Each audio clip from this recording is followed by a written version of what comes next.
नमो ओम विष्णुपादाय कृष्णपृष्ठाय भूतले श्रीमते भक्ति वेदांत स्वामिनिते नामिने।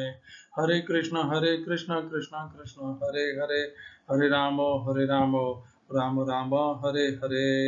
श्रील ऐसी भक्ति वेदांत स्वामी प्रभुपाद की जय। आचार्य महात्मा गांधी जी की जय। भगवद गीता 2020 में आपका स्वागत है। आज की श्लोक संख्या 11वें अध्याय का 44वां श्लोक है। पुनर्कथन कर लेते हैं 11वें अध्याय के 43वें श्लोक का। अर्जुन कहते हैं भगवान को, पितासि लोकस्य चराचरस्य त्वमस्य पूज्यश्च गुरुर्गरीयान् न त्वत्समोऽस्त्यभ्यधिक कुतोऽन्यः लोकत्रयेऽप्य अप्रतिम प्रभाव। तो अर्जुन कहते हैं भगवान से, आप चराचर जगत के पिता हैं। भगवान भी पहले ये कह चुके हैं, अनेकों बार कह चुके हैं। हमने कल श्लोक संख्या 10वें अध्याय का 39वां श्लोक देखा, जिसमें भगवान कहते हैं न तदस्ति मया मया भूतम चराचरम।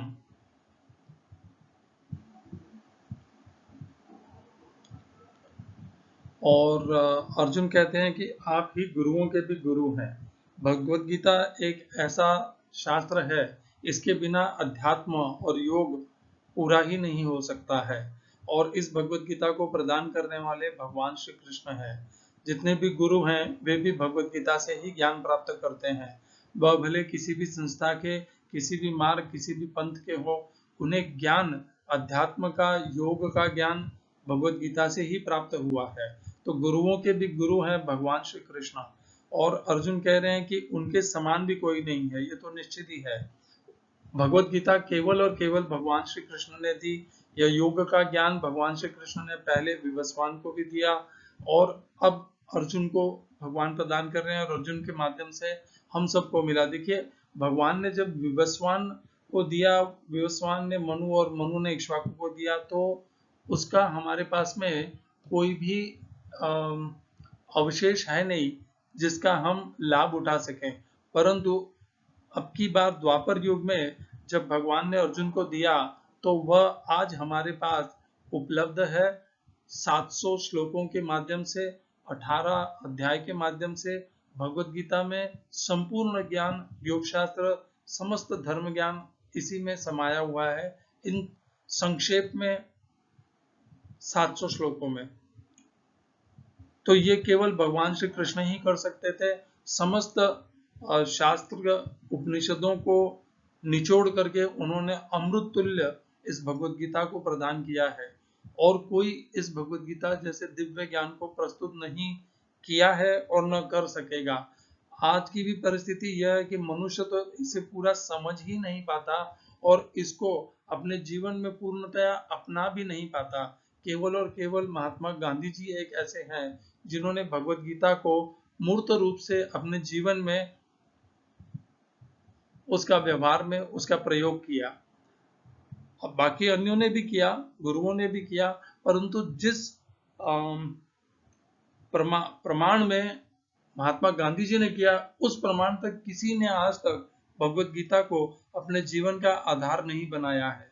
उतना गहन, उतनी गहराई से और उतनी अपने जीवन की पूरी शैली को परिवर्तित उतने मापदंड में नहीं किया है। मैं ये नहीं कहना चाह रहा कि बाकी को गुरुओं ने बिल्कुल भी नहीं किया है, सबने अच्छा अच्छा किया है, परंतु भगवान महात्मा गांधी जी इसके सबसे अच्छे आदर्श हैं भगवत गीता को अपने जीवन में उतारने का। और अर्जुन कहते हैं लोकत्रय पे अप्रतिम प्रभाव। आपके इस आपका यह अप्रतिम जो प्रभाव है, ये तीनों लोकों में को व्याप्त करके रखा है, और आप इस तीनों लोकों में व्याप्त हैं आपके इस योग शक्ति, माया शक्ति के द्वारा। इसी को आज अर्जुन ने पहले भगवान को कह दिया कि भगवान की क्या महिमा है, उनकी क्या श्रेणी है, उनकी क्या दिव्यता है, और वे कितने पूर्ण पुरुषोत्तम महान है। अब अर्जुन आज की श्लोक संख्या में भगवान से क्षमा याचना करेंगे। किसके लिए? जो उन्होंने पहले 41 और 42वें श्लोक में अपने अपराध स्वीकार किए थे, उनके लिए। तस्मात् प्रणम्य प्रणिधाय कायं प्रसादये त्वां हमीश विद्यं पितेव पुत्रस्य सखेव सख्युः प्रिय प्रियाया रहसि देव सोढुम्। तो हिंदी अनुवाद गीता यथारूप स्वामी प्रभुपाद के द्वारा। आप प्रत्येक जीव द्वारा पूजनीय हैं, पूजनीय भगवान है, अतः गिर कर सादर प्रणाम करता हूँ और आपकी कृपा की याचना करता हूँ। जिस प्रकार पिता अपने पुत्र की ढिठाई सहन करता है, या मित्र अपने मित्र की धृष्टता सह लेता है, या प्रिय अपनी प्रिया का अपराध सहन कर लेता है, उसी प्रकार आप कृपा करके मेरी त्रुटियों को सहन कर लें। English translation Gita as it is Swami Prabhupada. You are the Supreme Lord to be worshipped by every living being. Thus I fall down to offer you my respects and ask your mercy. Please tolerate the wrongs that I may have done to you and bear with me as a father with his son, or a friend with his friend, or a lover with his beloved. इस श्लोक में प्रयोग किए गए संस्कृत शब्दों के अर्थ है तस्मात्, इसलिए, अतः, प्रणम्य प्रणाम करके, प्रणिधाय प्रणत अर्थात दंडवत करके, कायम शरीर को। दूसरी पंक्ति प्रसादय कृपा की याचना करता हूँ, प्रसाद अर्थात कृपा की प्रार्थना करता हूँ, याचना करता हूँ। त्वाम आपसे, अहम मैं, ईश ईशम भगवान है, इड्यम पूजनीय पूज्य। तीसरी पंक्ति पितेव पिता इव पिता तुल्य, पुत्रस्य पिता जैसे पुत्र का, सखा इव सखा जैसे सखा का, मित्र का, प्रिय प्रियाः प्रियाः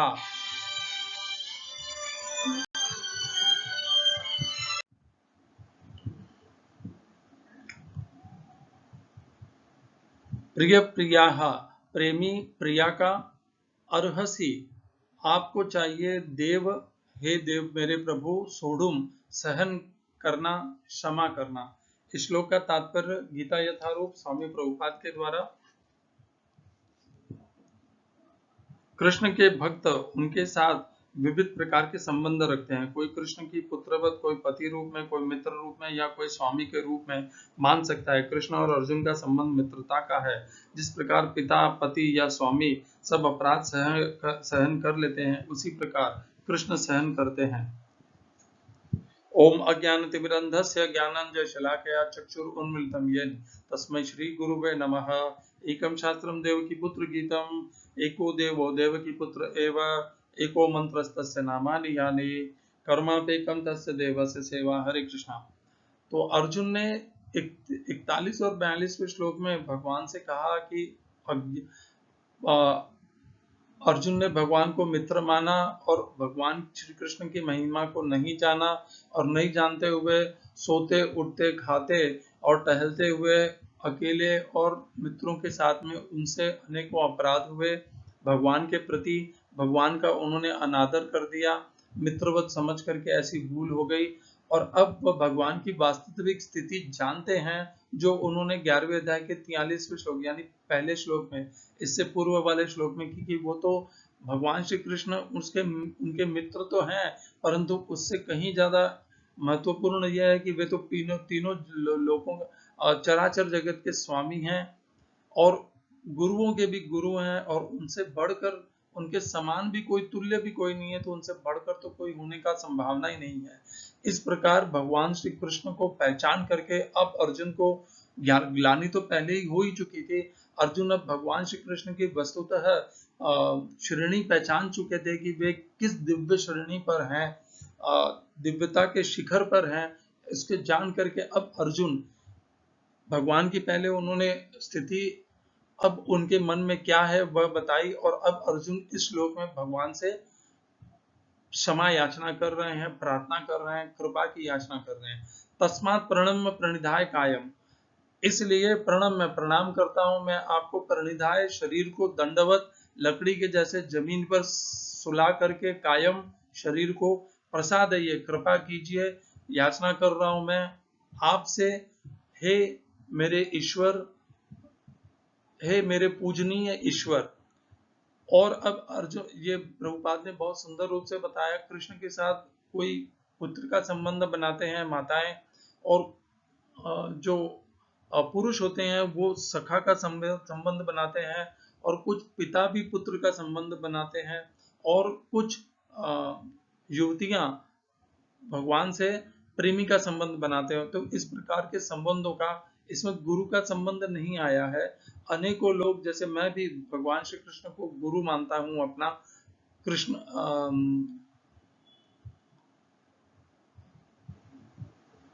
तो इस प्रकार गुरु का संबंध नहीं है। बाकी क्योंकि गुरु के संबंध में सहन नहीं करना होता है, इसलिए उसका यहाँ पर उल्लेख नहीं हुआ। ये 3 संबंध ऐसे हैं।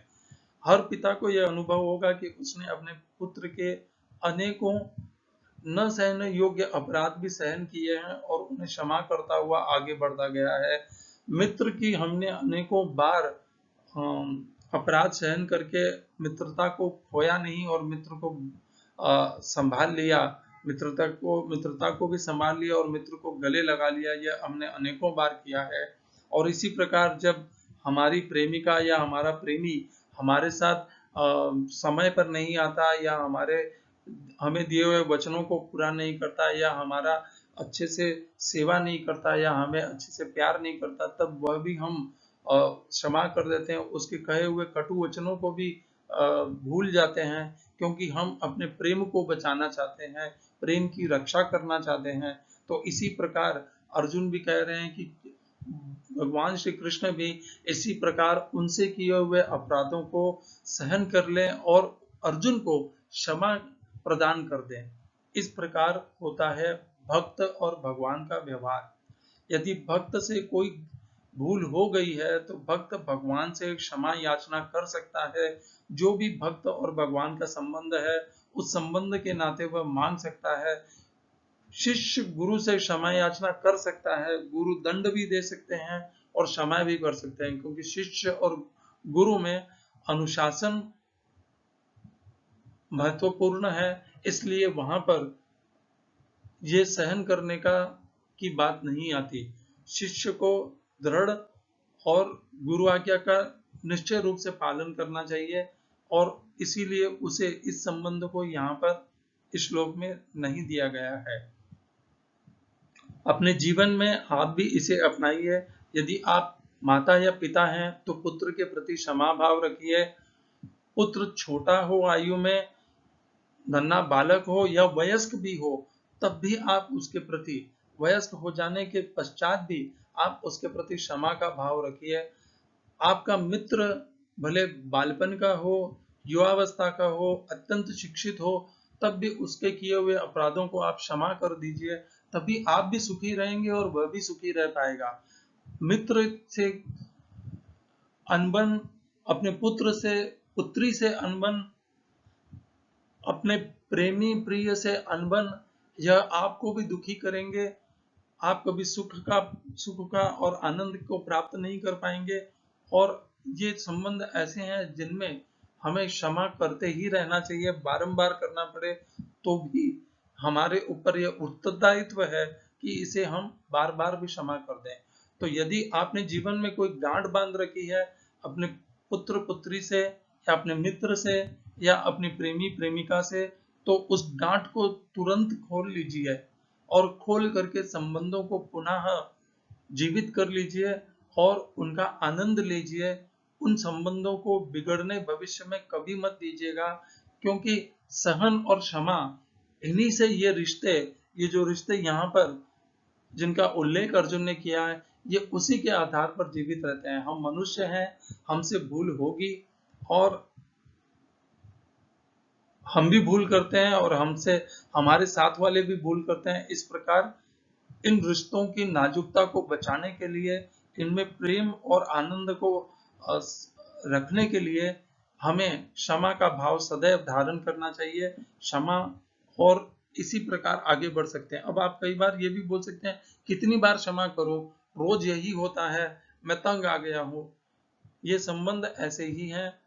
इनमें जो संबंध है वे आपका बार बार परीक्षा लेंगे और कठिन से कठिन परीक्षा लेते ही जाएंगे, क्योंकि जब तक सुधार नहीं होगा तब ये परीक्षा आपके साथ जीवन में चलती रहेगी। केवल आपके साथ ही नहीं, इस धरती में जितने भी इस संबंध को भोग रहे हैं, वे सभी इसी प्रकार से इस संबंध को भोगते भी हैं कष्ट भी पाते हैं और इसका आनंद भी पाते हैं। यही यह संबंध है। इनको इसी प्रकार सहन करते रहिए और क्षमा करते रहिए। हरे कृष्णा। श्रील ऐसी भक्ति वेदांत स्वामी प्रभुपाद की जय। आचार्य महात्मा गांधी जी की जय।